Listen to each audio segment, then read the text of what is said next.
ছেলেবেলা, খুব ছোট্ট একটা শব্দ, অনেকটা আদরে ভরা অনুভূতি।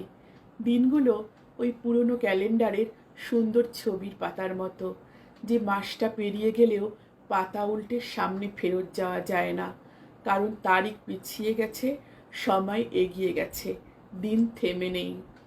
দুঃখ পেলে মানুষ কাঁদতে পারে, কিন্তু ওই দিনগুলোর কথা মনে পড়লে কি বোকা ছিলাম আমি, এই ভেবে অনেকটা হাসতে পারে। স্কুল বেঞ্চের প্রথম সারিতে কে বসবে এই নিয়ে লড়াই করাটা তখন অনেক সহজ ছিল। আর যাই হোক, পিছিয়ে গেলেও বন্ধুর সাথে ছিল, কেউ তো আমার আগে পরে আমার পাশে ছিল।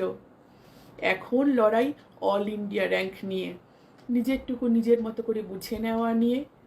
মাঠ ভর্তি ঘাসের ওপর লুকোচুরি, কিতকিত, কুমিরডাঙ্গা, কত কি খেলা হতো।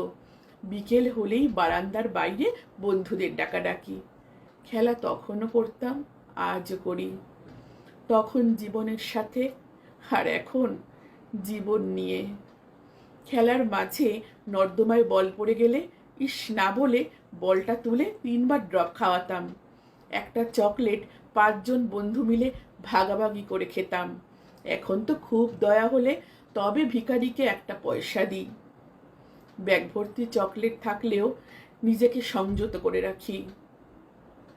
তখন রাতের আকাশের দিকে তাকিয়ে খুব সহজেই বলতে পারতাম কোনটা আমার কে হয়। এখন তো মনে পড়ে না শেষ কবে খোলা আকাশ দেখেছি। তখন বন্ধু মানে বন্ধু ছিল, সে ছেলে হোক আর মেয়ে। এখন বন্ধু মানে বয়ফ্রেন্ড, গার্লফ্রেন্ড।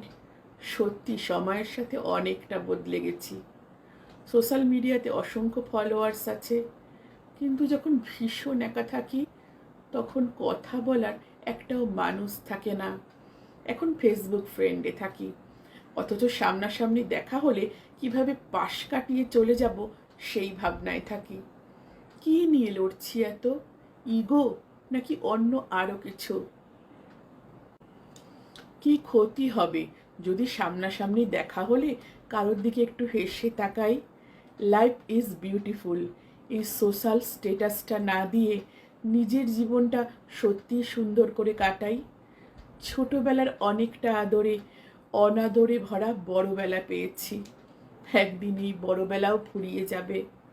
তখন কি নিয়ে আফসোস করব, বলতে পারো?